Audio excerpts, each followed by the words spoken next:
上期的视频我说过，想多做一些比较特殊一点的海鲜，但是实在是有太多的小伙伴推荐我吃大螃蟹了。但是吃普通的螃蟹呢，那不是我靓仔的风格。那咱们就从蟹中之王。澳洲巨大女冰蟹，从它开始吃起吧。这是世界上现存最重的蟹类，它最大可以长到70多斤，是澳大利亚西部跟南部海域特有的一种巨蟹。大家不用担心，我是不是又要吃泡面了？因为我靓仔人生第一次中奖了，3等奖，23333。果然，天天被大家叫靓仔，现在就连运气都那么靓仔。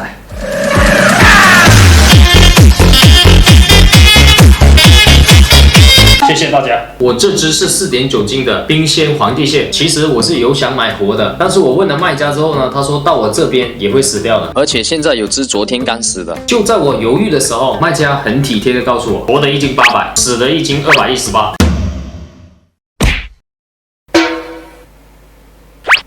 所以本期的视频主题就是屌毛吃死螃蟹。没有了，其实最主要的还是像这种鲜活的皇帝蟹，我想大家都应该看到了吧。如果我重新再做鲜活的题材呢，那就没什么意思了。这次我用了知乎，河蟹一旦死掉是不可以吃的，但是海蟹的话勉强还是可以的。尽管这样，这只死皇帝蟹1斤竟然还要卖到218这么贵。据我跟卖家的了解，像这种死掉的冰鲜皇帝蟹，在咱们国内还是有很大一部分的市场。毕竟怎么说，鲜活跟冰鲜的价格相差了将近4倍，所以这冰鲜的皇帝蟹还是值得我靓仔来给它测试一下好不好吃。其实为了验证，假如我买了一只活的到我这里会不会死掉了，所以我还买了一只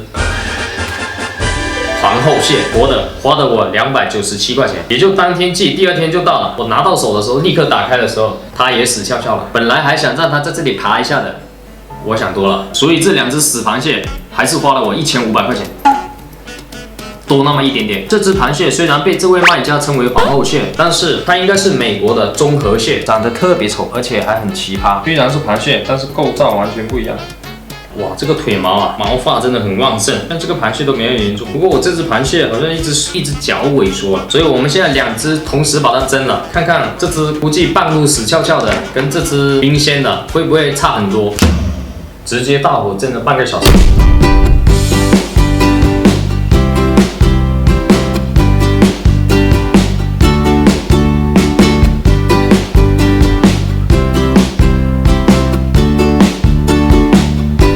刚蒸的时候，这个螃蟹流了很多白白的出来。先上一下我们的酱料，加点醋、酱油。这种酱最适合用来沾蟹肉。我们先来尝一下这个皇后蟹的蟹腿，它的蟹腿鳞角真的很不丰明，不好搞。这个钳子太小了，挖出来都没多少肉。放点酱。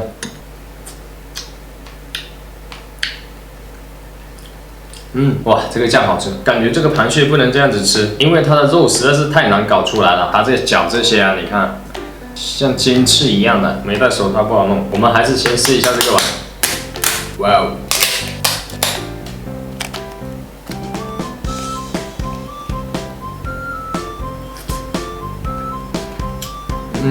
非常好吃。感觉吃这些螃蟹腿必须得工具齐全，那样才爽。像我这样子没有工具，感觉好烦啊。就我们直接开盖吃它蟹里面的肉。哦吼，没错，这点蟹膏300块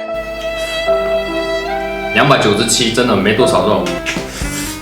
像这个蟹肉沾点这种酱，经过醋跟酱油的调味，真的很提鲜，而且非常解腻。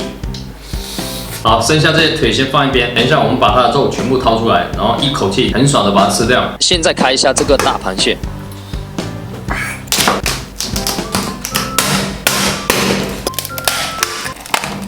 哇！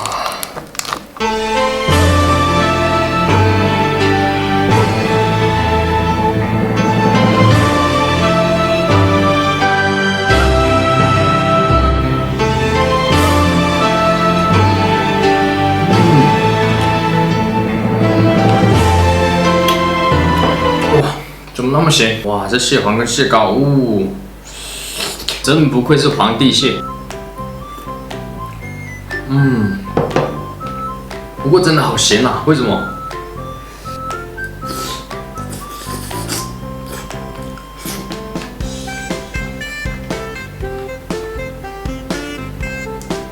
哇，大口大口肉，看着都爽。哇，好吃是好吃，这真的太咸了，咸到我现在都有点吃不下。我刚刚上网查了一下，为什么我刚刚那皇帝蟹的蟹黄会那么咸呢？是因为海蟹生活在海里面，所以它本身对盐的代谢分解功能就非常强。但是海蟹一旦在海里面死了之后呢，它身体里面的盐分就不会分解跟排出体外，所以导致这种死的海蟹蒸熟之后呢，就会非常咸。刚刚我那只皇后蟹还好，没那么咸，但是这个皇帝蟹呢，肉的口感还好，但是它本身最精华的蟹黄已经完全被海水侵蚀破坏掉了，所以这种死掉的皇帝蟹真的没有必要买，买这个死海蟹的钱还不如去买便宜的淡水小螃蟹。本期的视频就到这里，喜欢我记得点赞、关注、分享、评论，咱们下期见，拜拜。还有这个螃蟹297，简直就是吃了个寂寞。